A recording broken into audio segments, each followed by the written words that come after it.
నెట్టిగంటి ఆంజనేయస్వామి దేవాలయం ఆంధ్రప్రదేశ్లోని అనంతపురం జిల్లా గుంతకల్లు పట్టణానికి దగ్గరలోని కసాపురంలో ఉంది. కన్నడలో నెట్టె అంటే నేరుగా అని అర్థం.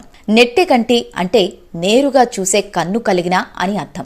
ఈ కసాపురంలో స్వామివారి కుడివైపు భాగం మాత్రమే మనకు దర్శనమిస్తుంది. అందువల్లే మనం కుడి కన్నును మాత్రం చూడగలం. అది నేరుగా చూస్తున్నట్లు ఉండటం వల్ల స్వామి తమనే చూస్తున్నట్లు ప్రతి ఒక్క భక్తుడికి అనిపిస్తుంది. అందుకే ఇక్కడ స్వామివారిని నెట్టిగంటి ఆంజనేయ స్వామి అంటారు. ప్రతి ఏడాది నెట్టిగంటి ఆంజనేయ స్వామి ఆలయంలో వేలాది మంది భక్తులు కాషాయ వస్త్రాలు ధరించి హనుమత్ దీక్షలు తీసుకుంటారు. హనుమత్ వ్రతానికి పూజలకు కూడా ఈ ఆలయం ప్రసిద్ధి.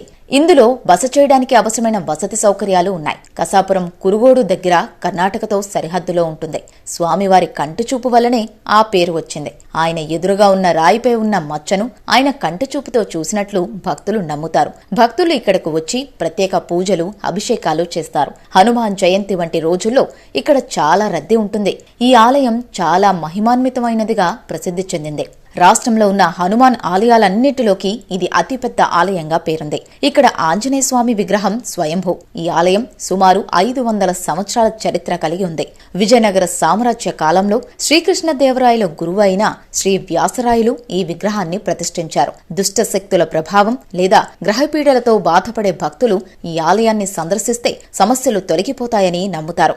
శ్రావణ మాసంలో వచ్చే శనివారాలు ఇక్కడ చాలా విశిష్టమైనవి. ఈ సమయంలో వేలాది మంది భక్తులు స్వామివారిని దర్శించుకుంటారు. ఆలయ ప్రాంగణంలో ఒక పవిత్రమైన కోనేరు ఉంది. ఈ నీటిలో స్నానం చేయడం వలన అనేక వ్యాధులు నయమవుతాయని, మనసు శుద్ధి అవుతుందని భక్తులు విశ్వసిస్తారు. గుంతకల్లు రైల్వే జంక్షన్ నుండి కసాపురం కేవలం 7 కిలోమీటర్ల దూరంలో ఉంది. రైల్వే స్టేషన్ నుండి ఆటోలు, టాక్సీలు అందుబాటులో ఉంటాయి. గుంతకల్లు నుండి కసాపురానికి ప్రత్యేక బస్సు సర్వీసులను కూడా ఆర్టీసీ నడుపుతోంది. ఇక్కడి నుంచి బళ్ళారి సుమారు 60 కిలోమీటర్లు, బెంగళూరు 260 కిలోమీటర్లు, హైదరాబాద్ 300 కిలోమీటర్ల దూరంలో ఉంది.